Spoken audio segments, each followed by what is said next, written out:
Hello, everyone. My name is David Dal Bello. I'm with RBC Capital Markets, and I run our Power Utilities and Infrastructure Group globally. I'd like to welcome everyone to the RBC ESG Conference. I'm privileged today to have Nancy Southern, who's Chair and CEO of ATCO and Canadian Utilities. Welcome, Nancy. Thank you very much, David. So, Nancy, ATCO's celebrating their 75th anniversary this year. A significant milestone by any stretch. And over the course of the more than 7 decades, you've seen a tremendous evolution in terms of many macroeconomic trends, concepts of ESG, et cetera. How would you characterize ATCO's approach to sustainability? Well, it has been a remarkable 75 years. And while I haven't been around for all 75, I've been around for the majority of those years. And you're right, David. We've had the experience of going through many different cycles, many different macro trends. I think the people of ATCO and myself personally are very fortunate that we still have a sense of what it is to have a family nucleus. And as the individuals of ATCO have progressed over the years, we have really focused on making sure that our neighbors, our customers, the people of the company, our suppliers, are part of our dream and our vision and our objectives. And, my father, way back when, had a saying that a dream is never just a dream. It is the ability and desire to change the world around you. And he really led the way. And so since the very beginning, we've enjoyed true partnerships in the communities where we operate. We have believed in the art of the possible. And we've also believed that it is very necessary for us to give back to the communities where we have the privilege to work and live. That's great. And congratulations on the 75-year anniversary. I have the pin. This is the 75-year pin, David. Wonderful. So I'm going to start off with a question around energy transition. So in 2019, we had the privilege of working with you on selling your fossil generation fleet. Yes. Tell me, was that the beginning of the energy transition strategy for the ATCO Group?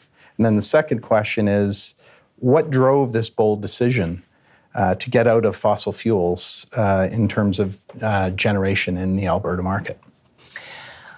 Well, I think one has to go back a little ways. And because of our situation, living here in Alberta and being a part of the fabric of Alberta, oil and gas and coal were very much ubiquitous and available. And so generation in Alberta really did start as a result of coal generation. And we were fortunate enough to enjoy some very productive and valuable coal plants over the years. But actually back in 1980, we recognized that there was going to be a limited future. And I think our directors and my father of the day, as I was joining the company, saw the future in various ways that would go beyond coal and fossil fuel generation. And actually, the focus was on hydro. When you look across our great nation in Canada, obviously BC, Manitoba, Ontario, Quebec, the eastern provinces have a great access to hydro as their main source of electricity. And Alberta's no different. But because coal was so ubiquitous and natural gas and oil, it was much more economic to build the generation out of the fossil fuels. And so back in the 80s, we really started leading the idea of developing a corridor for hydro-fueled transmission and generation of electricity. That hasn't come to pass because as a result of time moving on, there's a lot more permitting and a lot of barriers now to developing new hydropower. But when we made the decision to sell the thermal generation, and thank you very much to RBC for making that happen for us, it was really to give ourselves a fresh start and focus on the energy transition and recycle that capital and put it towards new developments. We see our future as being hydrogen-led, renewable-led, and an important part of what our communities and what the people of our company are expecting us to deliver. That's great. So maybe another milestone. You've recently unveiled your commitment to achieve net zero by 2050. In that announcement, you stressed the importance of greater pragmatism and collaboration from government. Can you elaborate and discuss that for us? I can, and I have a firm belief, I have a firm belief in our collective need to improve the way that we deliver our goods and services and live. And so I don't have, I'm in favor of a net zero ambition. What I believe is very important, however, it's not just to have an ideologic vision and a shiny object that says we're going to get to net zero. We have to have plans. And the people around the world have to understand what it takes to achieve that. And I don't believe it's going to be incumbent on any single agency, government, industry, or individual. It's going to have to be a collective effort to make sure that we can afford the progress, first of all. And certainly in today's world of rapidly gaining inflation and high energy prices, that transition is going to become more difficult because the consumers that are using electricity and energy to heat their homes and keep their lights on are also the very people that elect governments. And there's a bit of a crossroad and a point in time where we can all tolerate only so much. We can only afford so much. And so I think it's incumbent that industry, government, and countries actually get together and explain how the transition is going to work, make it very clear as to what you and I are going to have to pay for the transition. And then we have to have incentivized policy that enable the transition. In the meantime, because we can't just snap our fingers and get there. That's all right. And we're certainly seeing that today as we speak, as we sit here, as Russia invades the Ukraine. Nobody is ready for the full transition yet. I'm really pleased that we have made the move. Now, it hasn't stopped emissions because of our sale of our thermal generation, but for our company, it has reduced our emissions by 90%. But we've accepted that those plants are still running for a period of time. And so we set a target now, rebasing from our new level, 90% of our emissions have been removed, and saying that we're going to achieve 30% more emissions reduction by 2030. And that's going to take a significant amount of work by each and every one of us in the various companies that we operate. It will require hydrogen blending. It will require solar. It will require energy demand services from the utilities. And while I talked about all of these constituents coming together to create a roadmap, the regulatory agencies are going to have to be part of that. And right now, there's a tremendous lag in regulation, catching up with the ideology and the vision of the public and governments. That's a great answer to that question, so thank you. Definitely very important to have government working with industry. You talked about affordability, really very important to the whole topic. I'm going to switch gears now. I'd like to talk about some of the wonderful things that you've done on the indigenous reconciliation side. So again, I will use an RBC commercial here again. So back in 2019, we were fortunate enough to work with you again on selling the Alberta Power Line, which was a joint venture that you had with Quantum. And so that was a transmission line that ran from Wabamun up to Fort McMurray.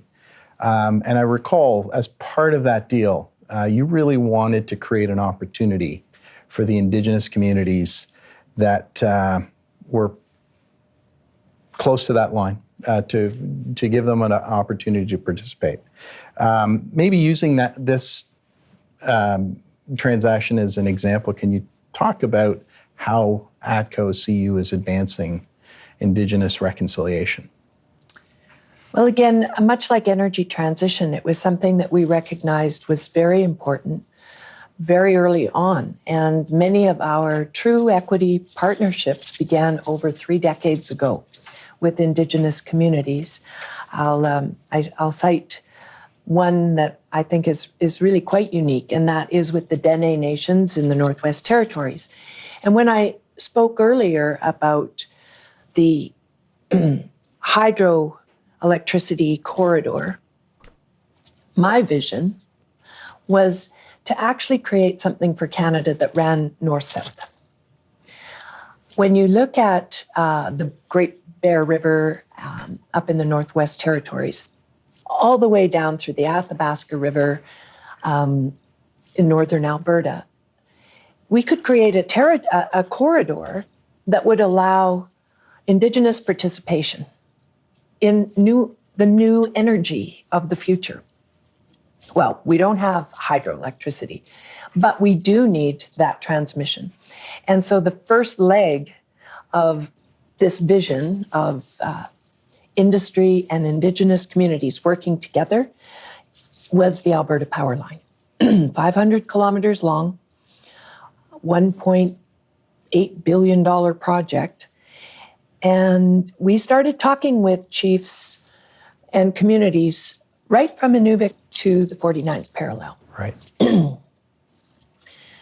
Now, the indigenous community themselves indicated that no, we didn't want to participate. It wasn't appropriate. It would be too dilutive to have everybody in the first leg.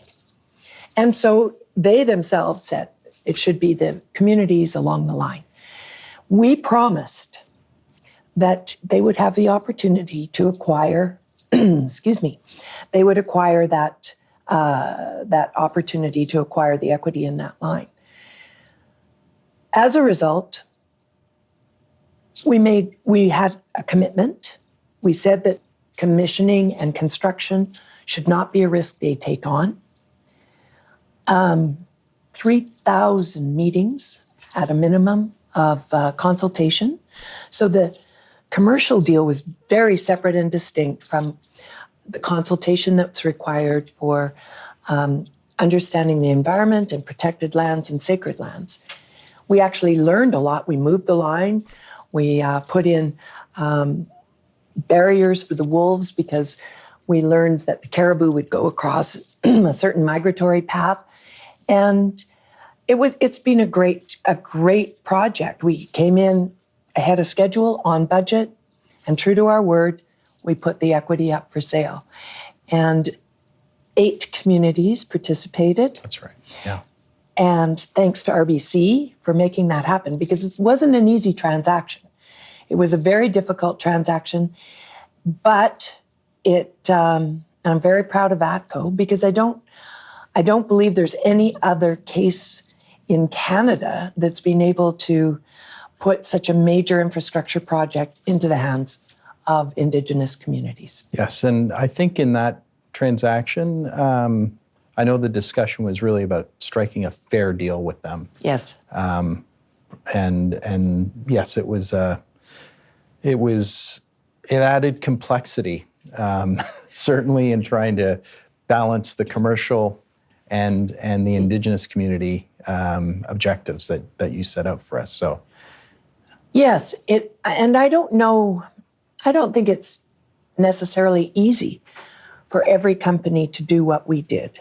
I think, and I know, that we have actually a great advantage in having ATCO and Canadian Utilities be principally controlled organizations. It's not easy for a widely held public company to be able to do what we did with the Indigenous community. And I think that's probably something that investors have to take into consideration more as the maturity curve develops on ESG. I'm also very proud of the fact, David, that after 30 years, we were able to maintain a relationship with Pan-Arctic Logistics Corporation, which includes all of the communities across the Arctic. And we ran the contract for the North Warning System, which is all the NORAD radar sites, maintenance and operations of those sites, with Pan-Arctic. We ran that contract for 14 years. And like NATO contracts, NORAD contracts often move between the US and Canada. So Raytheon won the second term. Our partnership and our strength of credibility and the depth of our relationships with Indigenous communities has allowed us to regain and win that bid again under our banner of NASATUC. Right. Now 51% owned by the Pan-Arctic Inuit Logistics Corporation. And I'm so proud of that. The capacity continues to build. The knowledge and education in communities is continuing to build. And everybody wants opportunity for their children and a good future. And that's no different than those remote communities across the Arctic. And I think as Canadians, we have an obligation to make sure that we continue to provide economic development opportunities to all Indigenous communities, but especially those that are far more remote. So, Nancy, if I just further on this topic, so why is this partnership-focused approach so important with the Indigenous community, so important to ATCO's strategy? Good partnerships create real value. And it's when we look at Canada's history of I don't know, we have failed in creating value. You know, you don't have land ownership on reserve. It's you don't have collateral in most communities to be able to start a business. That's very different than an immigrant coming new to the country who can work hard, have savings, and actually buy a house of their own. That's not the case in our Indigenous communities. And to get a sense of true pride and hope and value creation is so important for everybody. I don't care who you are in the world. That's the one thing that we want for our future generations, is that they can have a better life than we had, and that the opportunities for the future are really the art of the possible. And we haven't given that to our Indigenous communities in Canada. And I feel very strongly that as industry, we have an opportunity to do that. One more question on this topic, because I think it's an important one, particularly given what we see in the newspapers today. Do you think this is a competitive advantage that ATCO possesses in terms of your relations with the Indigenous communities? Yes, I do. I do. It's a competitive advantage, but I also believe that ATCO's competitive advantage is its people. you can't just put deep relationships on like a coat. Yeah. It has to be part of the DNA and fabric of our company. And the heart and mind of the people of ATCO is to never compromise on our values: integrity and caring, agility and collaboration. And that understanding of how we look after each other is actually our advantage. That's our uncompromised, universally accepted core values.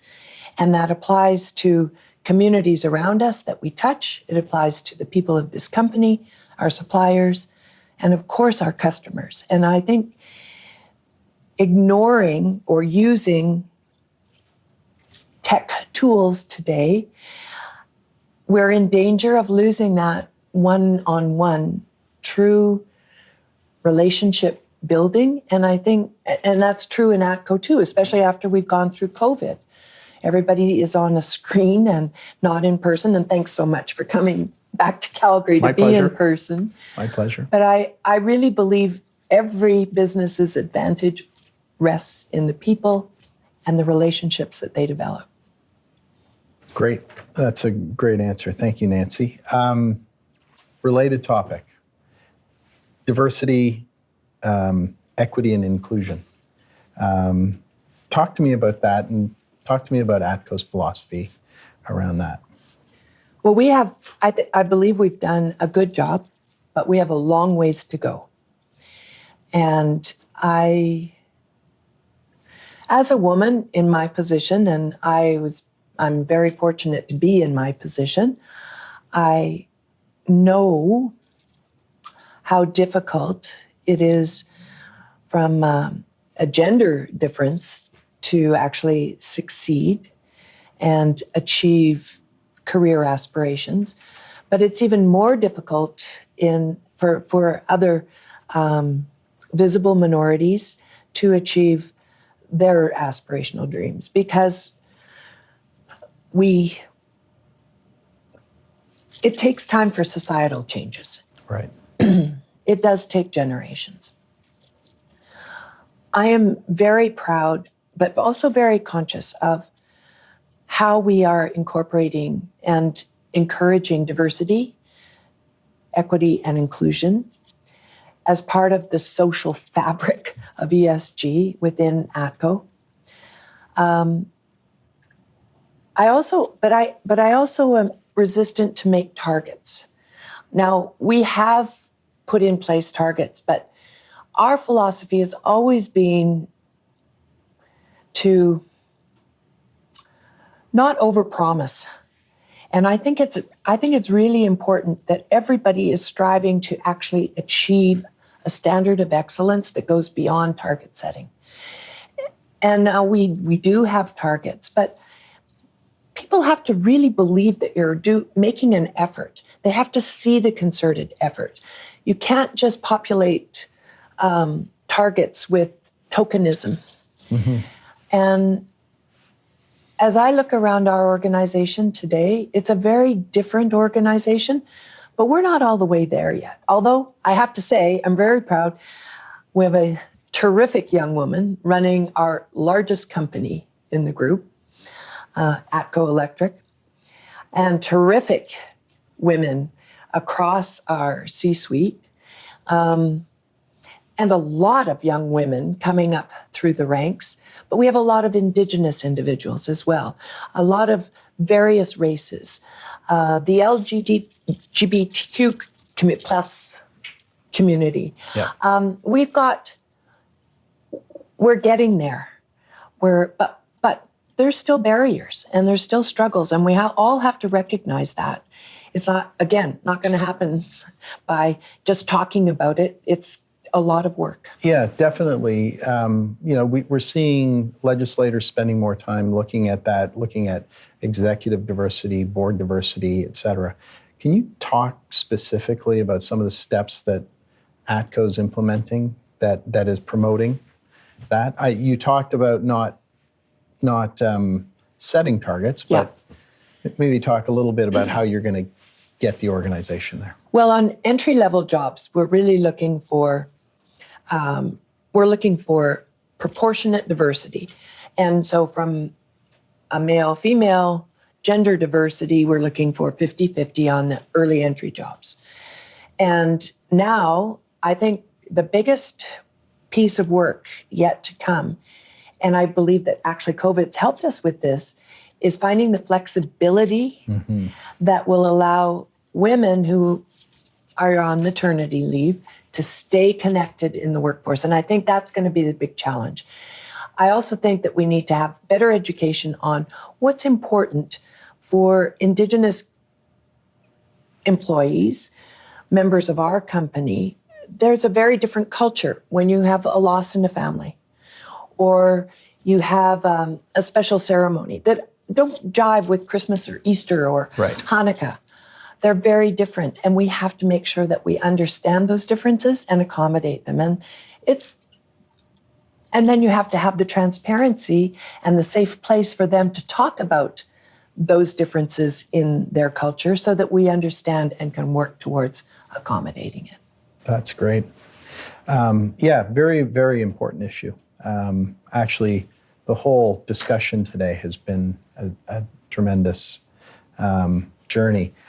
I'm going to switch back to energy transition for a moment, because that is one of the most topical things. You talked about hydrogen. I know you've got a big project that's in early stages of being announced. Can you maybe talk a little bit more about hydrogen and how you see that as part of ATCO's future? We did a lot of work, and I really felt we needed to make sure we understood our future. And so where are the complementary businesses that will accommodate the net zero targets and help the environment, but also help the communities where we work, and we have a large presence in Australia and a large presence in Alberta. In Australia, there's an abundance of sunshine and solar. In Alberta, there's an abundance of natural gas. Right. And for me, the big bet for us, for ATCO, for the future is hydrogen. It makes an enormous amount of sense when we look at recycling natural gas, using carbon capture. And so being able, for Canada, to be able to use this wonderful resource that we have an abundance of, and not just turn our back on it, but actually create value, not just for Alberta, but for the world in hydrogen. When we look at Australia, we have this abundance of sunshine, but also natural gas. And how do we capture that sunshine and turn it into fuel for the future? You can't just say, okay, well, I'm going to put a battery in a solar farm in. Right. We've got countries around the world that have grown up on natural gas. And putting hydrogen in the natural gas stream does a number of things. It reduces emissions right away, but you can also get to a zero emission fuel for the future without having to sacrifice a complete turnover of the capital. The capital stock that's required to switch every vehicle in the world to electric vehicles, or the capital stock to switch out all of the pipes in the ground around the world that are bringing natural gas heating or air conditioning into homes, that's going to take a lot of time. And that's the cost that I was speaking about earlier. But if we can use something like hydrogen as that transition, I think it's a win-win for everyone. And so that's our big bet. Now, in addition to that, we are going to add solar. We are putting in more energy efficient buildings for our camps and industrial housing. We are putting in wind and geothermal and biogas, syngas. But I believe the real commodity and the great opportunity for Canada in terms of the next export of the future is hydrogen. That's great. Well, Nancy, I think we've run out of time. like to thank you. This has been a great chat. It's really good to see you in person during times of COVID.